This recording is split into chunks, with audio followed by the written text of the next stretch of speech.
नमस्कार viewers, welcome to our channel Astro Deepanshu. So finally समय लगभग आने वाला है बहुत ही कुख्यात दो ग्रह राहु और केतु के ट्रांजिट का। 18 मई 2025 को राहु और केतु का गोचर है। राहु और केतु दोनों को छाया ग्रह कहा जाता है, लेकिन ज्योतिष में इनका बहुत बड़ा प्रभाव माना जाता है। राहु एक अशुभ ग्रह माना जाता है। यह भ्रम, छल, आकस्मिक लाभ, विदेश संबंधी तकनीक और उन्नति का कारक होता है। राहु भ्रम, मोह, लालच और मानसिक तनाव बढ़ा सकता है। वहीं अगर उच्च स्थिति में राहु है आपकी कुंडली में, तो वो व्यक्ति को अचानक सफलता की भी दिला सकता है। राहु की महादशा व्यक्ति के जीवन में गहरा असर डालती है, विशेषकर मानसिक और सामाजिक दृष्टि से। वहीं केतु आध्यात्मिक, मोक्ष, रहस्य, त्याग, तपस्या और अंदरूनी ज्ञान से जुड़ा होता है। अशुभ स्थिति में यह भ्रम, अस्वाद, अचानक हानि या मानसिक अस्थिरता का कारण बनता है। और यदि कुंडली में केतु शुभ हो तो यह व्यक्ति को ध्यान, आध्यात्मिक ज्ञान, रहस्य विज्ञान और गूढ़ विद्याओं में पारंगत बनाता है। काल सर्प योग भी कुंडली में इन्हीं राहु केतु की विशेष पोजीशंस के कारण बनता है। 18 मई 2025 को राहु और केतु का महागोचर होने जा रहा है, जिसमें राहु कुंभ राशि में और केतु सिंह राशि में प्रवेश करें। यह परिवर्तन लगभग 18 साल बाद हो रहा है और 18 महीनों तक प्रभावी रहेगा और सभी 12 राशियों के जीवन में विभिन्न पहलुओं पर गहरा असर डालेगा, जैसे कि करियर, स्वास्थ्य, संबंध और आध्यात्मिकता। तो अब बात करेंगे सभी 12 राशियों पर राहु और केतु के गोचर का क्या प्रभाव पड़ेगा। तो फर्स्ट इज मेष राशि। राहु आपके लाभ स्थान में प्रवेश करेगा। लाभ और आर्थिक वृद्धि के योग बन रहे हैं। नए संबंध बन सकते हैं। सोशल सर्कल आपका बढ़ सकता है। आपको अचानक पैसे का लाभ हो सकता है। प्रमोशन या बिजनेस में ग्रोथ मिल सकती है। लॉन्ग टर्म गोल्स की पूर्ति होने की भी संभावना है। जो आपने लॉन्ग टर्म कुछ गोल्स अपने बनाए हुए हैं, वो इन दोनों पूरे होने के अवश्य योग बनेंगे। वहीं केतु आपके 5th हाउस विद्या और संतान के भाव में प्रवेश करेंगे। संतान से संबंधित कुछ चिंताएं हो सकती हैं। स्टूडेंट्स को कंसंट्रेशन में कुछ प्रॉब्लम आ सकती है। प्रेम संबंध या आपकी लव लाइफ में मिसअंडरस्टैंडिंग्स हो सकती हैं। लेकिन यह समय आध्यात्मिक विकास के लिए बहुत उत्तम समय है। ध्यान, योग और मंत्र साधना से आपको विशेष लाभ रहेगा। एज अ रेमेडी आपको काले तिल, सरसों का तेल या जो अपना नारियल का तेल होता है, उसको आपको गरीबों को दान देना चाहिए शनिवार के दिन। ये राहु और केतु की शांति के लिए आपके लिए बेहतर उपाय रहेगा। संतान से संबंध सुधारने के लिए उनके साथ टाइम स्पेंड करें, उनकी फीलिंग्स को समझें और ज्योतिषी सलाह से आप गोमेद रत्न भी धारण कर सकते हैं। सेकंड इज वृषभ राशि। राहु का गोचर आपके 10th हाउस कर्म स्थान में होगा। करियर और प्रोफेशन में नए अवसर मिल सकते हैं। आपको नए लोगों के साथ काम करने का अवसर मिलेगा, जो कभी कभी चैलेंजिंग हो सकता है। जॉब चेंज या प्रमोशन के योग बन रहे हैं, लेकिन पॉलिटिक्स और कंफ्यूजन से बचकर रहना होगा। फादर या सीनियर अथॉरिटीज के साथ मतभेद संभव है। पेशेंस रखने की आपको आवश्यकता है। इस समय आपको करियर और घर के बीच बैलेंस बनाना होगा। इमोशनल डिसीजन लेने से बचें, स्पेशली घर के एक मामले में। वहीं केतु का गोचर आपके 4th हाउस यानी सुख स्थान में होने जा रहा है। घर के माहौल में थोड़ा तनाव हो सकता है, स्पेशली आपकी माँ के स्वास्थ्य को लेकर। प्रॉपर्टी या व्हीकल रिलेटेड डिसीजन में ध्यान से आपको काम लेना होगा। आपको अपने कंफर्ट जोन से निकलना चाहिए। आंतरिक विकास और स्पिरिचुअलिटी की तरफ आकर्षण आपका बढ़ सकता है। करियर ओरिएंटेड लोगों के लिए यह एक स्ट्रॉन्ग फेस हो सकता है, अगर वो मेहनत और डिसिप्लिन के साथ अपना काम करें। एज अ रेमेडी आपको चींटियों को मीठी आटे की गोलियां अवश्य डालनी चाहिए डेली। थर्ड इज मिथुन राशि। राहु का गोचर आपके 9वें भाव में होगा, जो कि भाग्य, धार्मिकता, हायर एजुकेशन और लॉन्ग डिस्टेंस ट्रैवल से जुड़ा होता है।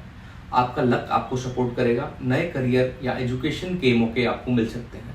फॉरेन ट्रैवल या वीजा से जुड़ी कुछ अच्छी खबरें मिल सकती हैं आपको। गुरु या किसी मेंटोर से आपको फायदा हो सकता है।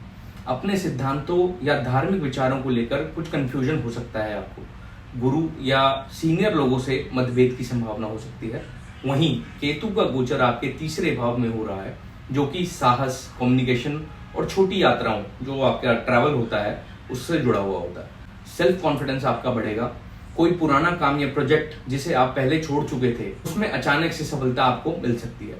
भाई बहन या आपके कोई क्लोज फ्रेंड्स के साथ आपकी मिसअंडरस्टैंडिंग हो सकती है। कम्युनिकेशन में क्लैरिटी की कमी हो सकती है।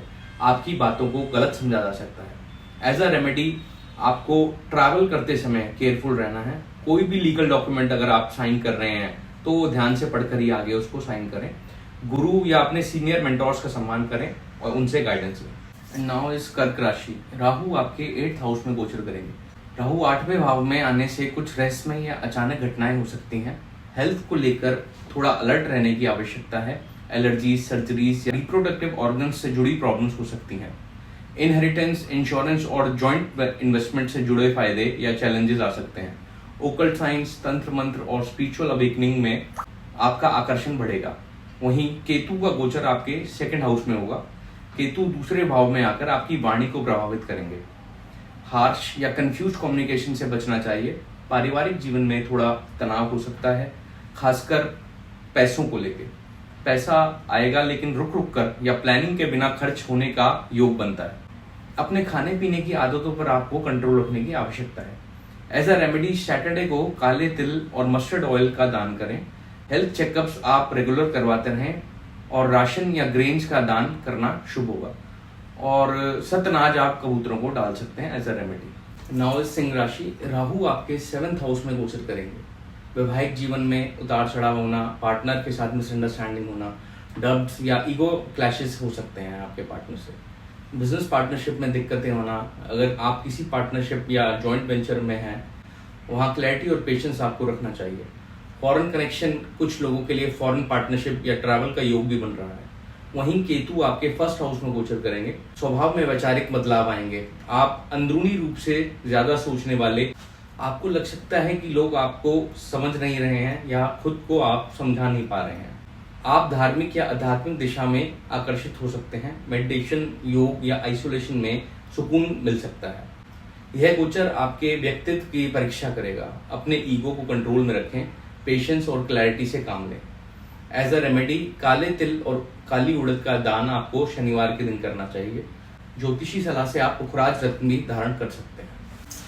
बात करेंगे कन्या राशि की। राहु का गोचर आपके 6th हाउस में होगा। आपके लिए यह गोचर काफी लाभकारी हो सकता है। शत्रु पर विजय मिलेगी। जो लोग आपके विरुद्ध चल रहे थे उनका नुकसान होगा। कोर्ट केस या किसी लीगल मैटर में आपको जीत मिल सकती है। हेल्थ में सुधार होगा। अगर पुराने रोग थे तो उनमें राहत मिल सकती है। जॉब या करियर में भी सुधार होने के योग बनते हैं। कोई कॉम्पिटिटिव एग्जाम की आप तैयारी कर रहे हैं तो उसमें भी अच्छे रिजल्ट आने की संभावना है। वहीं केतु का गोचर आपके 12th हाउस में होगा। इस स्थान में केतु आपको आध्यात्मिक बनाता है। आप ध्यान, योग और स्पिरिचुअल जर्नी की तरफ आकर्षित हो सकते हैं। फॉरेन ट्रैवल या विदेश से संबंधित कामों में आपको सफलता मिल सकती है। खर्चों में वृद्धि संभव है, इसलिए धन संबंधी डिसीजंस में आप सावधानी रखें। नींद की समस्या या थकान का अनुभव हो सकता है। समय समय पर आपको इमोशनल सपोर्ट मिलता रहेगा। एज अ रेमेडी आपको अपनी छाया का दान करना चाहिए। शनिवार के दिन आप ज्योतिषी सलाह से गोमेद रत्न भी धारण कर सकते हैं। बात करेंगे तुला राशि की। राहु आपके 5th भाव से गोचर करेंगे। प्रेम संबंध में कंफ्यूजन और धोखा संभव है। किसी नए रिश्ते में पड़ने से पहले आप सोच विचार जरूर करें। स्टूडेंट्स के लिए फोकस बनाए रखना मुश्किल होगा। डिस्ट्रैक्शन ज्यादा रहेंगे। संतान संबंधी चिंता या व्यवहार में बदलाव संभव है। क्रिएटिव फील्ड्स में नए आइडियाज मिल सकते हैं, लेकिन ओवर कॉन्फिडेंस से आपको बचना चाहिए। वहीं केतु आपके 11 भाव में गोचर करेंगे। धन प्राप्ति में डिले हो सकता है। दोस्त या सोशल सर्कल से अलगाव की संभावना है। आपके बिजनेस सर्कल में मिसअंडरस्टैंडिंग हो सकती है। आप अधिक स्पिरिचुअल या डिटैच महसूस कर सकते हैं। नेटवर्किंग से फायदा कम मिलेगा, इसलिए पुराने कॉन्टेक्ट से आप रिश्ते बनाए रखें। एज अ रेमेडी आपको काले तिल, नीला कपड़ा और नारियल, ये 3 चीजों का दान शनिवार को करना चाहिए और आप मेडिटेशन करना भी स्टार्ट कर सकते हैं। बात करेंगे वृश्चिक राशि की। राहु आपके 4th हाउस में गोचर करेंगे। यह भाव माता, वाहन, मेंटल पीस से संबंध रखता है। घर के मामले में कुछ डिस्टर्बेंस हो सकता है। मेंटल स्ट्रेस महसूस हो सकता है। घर बदलने या प्रॉपर्टी रिलेटेड डिसीजन संभव है। मदर की हेल्थ का खास ध्यान रखने की आवश्यकता है। विदेश यात्रा के योग भी आपके बनते हैं। वहीं केतु आपके 10th भाव यानी 10th हाउस से गोचर करेंगे। ये भाव करियर, प्रोफेशन और सोशल स्टेटस से जुड़ा हुआ होता है। काम में डिस्कनेक्शन या डिससैटिस्फैक्शन महसूस आप कर सकते हैं। बॉस या हायर अथॉरिटी के साथ मिसअंडरस्टैंडिंग हो सकती है। लेकिन अगर आप स्पिरिचुअल या रिसर्च फील्ड में हैं तो फायदा मिलेगा। नए करियर डायरेक्शन की तलाश हो सकती है। एज अ रेमेडी सत अनाज आपको कबूतरों को खिलाना चाहिए डेली। और ज्योतिषी सलाह से आप मोती रत्न भी धारण कर सकते हैं। धनु राशि, राहु का गोचर आपके 3rd भाव में होगा। आपके साहस, कम्युनिकेशन स्किल्स और पराक्रम में वृद्धि होगी। शॉर्ट टर्म ट्रैवल का योग बनेगा जो कि लाभदायक भी रहेगा। भाई बहन से संबंध में सुधार हो सकता है, लेकिन ओवर कॉन्फिडेंस से आपको बचना चाहिए। किसी के साथ झगड़ा ना करें। नई स्किल्स सीखने का समय है। मार्केटिंग फील्ड में आपको ग्रोथ मिलेगी। वहीं केतु का गोचर आपके 9th भाव में होगा। धार्मिकता और अध्यात्म की तरफ आकर्षण आपका बढ़ेगा। गुरु, टीचर या फादर फिगर जो भी आपके जीवन में है, उनके साथ कुछ दूरियां या विचारों या वैचारिक मतभेद हो सकता है। फॉरेन ट्रैवल के योग बन सकते हैं, लेकिन कुछ रुकावटों के साथ। हायर एजुकेशन या रिसर्च फील्ड में हो तो मन लगाकर काम करना होगा। करियर में नए मौके मिल सकते हैं, लेकिन अपने एफर्ट से ही सफलता मिलेगी।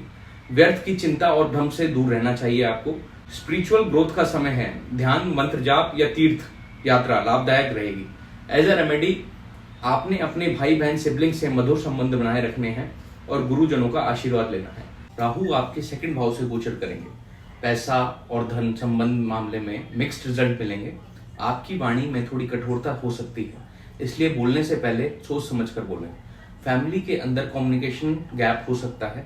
अचानक से धन प्राप्ति की योग बन सकते हैं, लेकिन एक्सपेंसेस भी ज्यादा होंगे। फाइनेंशियल इन्वेस्टमेंट में सावधानी रखें। वहीं केतु का गोचर आपके 8th भाव में होगा। अचानक परिवर्तन या नेगेटिव सिचुएशन का सामना हो सकता है। हेल्थ को लेके आप सतर्क रहें। खासकर रिप्रोडक्टिव ऑर्गन, एंजाइटी और लोअर एब्डोमेन इश्यूज हो सकते हैं। स्पिरिचुअलिटी और गुप्त विद्या जैसे तंत्र मंत्र, एस्ट्रोलॉजी, ऑकल्ट, इसकी तरफ आपका रुझान बढ़ सकता है। एज अ रेमेडी सैटरडे के दिन आपको अपने वॉशरूम्स, अपने घर के वॉशरूम खुद से क्लीन करने चाहिए। ज्योतिषी सलाह से आप नीलम रत्न भी धारण कर सकते हैं। बात करेंगे कुंभ राशि की। राहु आपके 1st हाउस यानी कि आपके लगन भाव से गोचर करेंगे। आपकी पर्सनालिटी, सेल्फ कॉन्फिडेंस और डिसीजन मेकिंग पर प्रभाव पड़ेगा। ईगो बढ़ सकता है, इसलिए विनम्र बने रहें। अचानक लाइफस्टाइल चेंज हो सकता है। हेल्थ का ध्यान रखें। स्ट्रेस और एंजाइटी हो सकती है। आपको लोगों का अटेंशन मिलेगा। आप ओवर कॉन्फिडेंट या इंपल्सिव हो सकते हैं। वहीं केतु आपके 7th हाउस में गोचर करेंगे। वैवाहिक जीवन में मिसअंडरस्टैंडिंग या इमोशनल डिस्कनेक्ट हो सकता है। बिजनेस पार्टनरशिप में ट्रस्ट इश्यूज या कंफ्यूजन रहेगा। अकेले काम करने में ज्यादा सुकून मिलेगा। रिलेशनशिप डिसीजन में पेशेंस और क्लैरिटी जरूरी है। आपका स्पिरिचुअल इंक्लिनेशन बढ़ेगा। सेल्फ ग्रोथ के लिए अच्छा समय है। मेडिटेशन, योगा और सेल्फ रिफ्लेक्शन का सहारा लें। आपके अंदर लीडरशिप क्वालिटी डेवलप हो सकती है अगर आप ईगो को कंट्रोल कर पाए। हेल्थ, स्पेशली मेंटल हेल्थ का ख्याल रखें। पर्सनल और प्रोफेशनल रिलेशनशिप में बैलेंस बनाना बहुत जरूरी है। इंपल्सिव डिसीजन से बचें, चाहे वो करियर हो या पर्सनल हो। एज अ रेमेडी सैटरडे के दिन आप सरसों के तेल के पकवान बनवाकर दान कर सकते हैं। एक्सरसाइज करें, डाइट को कंट्रोल करें। ज्योतिषी सलाह से नीलम रत्न भी धारण कर सकते हैं। मीन राशि। राहु का गोचर आपके 12th हाउस में होगा। विदेश यात्रा के योग बन सकते हैं। खर्चों में अचानक वृद्धि हो सकती है। नींद में कमी या मेंटल स्ट्रेस बढ़ सकता है। रहस्य और गुप्त ज्ञान की तरफ आकर्षण हो सकता है। हॉस्पिटल या कोर्ट केस जैसी जगह से संबंध जुड़ सकता है। सावधान रहना होगा। वहीं केतु का गोचर आपके 6th हाउस में होगा। छोटे मोटे रोग और दुश्मनों पर जीत मिल सकती है। हेल्थ इंप्रूव हो सकती है। पेट संबंधी समस्याएं फिर भी बनी रह सकती हैं। कर्ज या लोन से छुटकारा मिलने के पूरे योग बनते हैं। नौकरी में कंपटीशन ज्यादा होगा, लेकिन मेहनत रंग ला सकती है। एज अ रेमेडी आपको स्ट्रे डॉग्स जो होते हैं उनको आपको रोटी खिलानी चाहिए, डेली खिलानी चाहिए, और अदरवाइज वेडनेसडे और सैटरडे तो जरूर खिलानी चाहिए। मछलियों को आटे की गोलियां खिलानी चाहिए, ये भी वेडनेसडे और सैटरडे के दिन। और ज्योतिषी सलाह से आप पुखराज रत्न धारण कर सकते हैं। कुल मिलाकर इस गोचर से सभी 12 राशियों के जीवन में बहुत से पॉजिटिव और नेगेटिव प्रभाव पड़ेंगे। ऑल ओवर इनोवेशन, टेक्नोलॉजी और नेटवर्किंग के क्षेत्रों में ग्रोथ होगी। Online earning, AI, digital currency और फ्यूचरिस्टिक चीजों में रुचि बढ़ेगी। सोशल सर्कल का एक्सपेंशन होगा, लेकिन फेक या सेल्फिश रिलेशनशिप भी बन सकते हैं। बच्चों से लव लाइफ में और सेल्फ एक्सप्रेशन में अनसर्टेनिटीज या चैलेंजेस आ सकते हैं। लोग ज्यादा स्पिरिचुअल और इंट्रोवर्ट होंगे। एस्ट्रोलॉजी, तंत्र और ऑकल्ट चीजों में लोगों की रुचि बढ़ सकती है। अपने जीवन में गुड अपॉर्चुनिटीज को ग्रैब करने के लिए और अपने किसी भी प्रकार की प्रोफेशनल और पर्सनल प्रॉब्लम से छुटकारा पाने के लिए आप हमसे अपनी कुंडली एनालिसिस करवा सकते हैं। आपके लकी नंबर्स की न्यूमरोलॉजी रिपोर्ट, बच्चों के या आपके विवाह हेतु कुंडली मिलान, आपकी कमर्शियल और रेजिडेंशियल प्रॉपर्टी के वास्तु के लिए आप हमसे संपर्क कर सकते हैं। स्क्रीन पर डिटेल्स से आप हमसे अपॉइंटमेंट लेकर संपर्क कर सकते हैं। नमस्कार।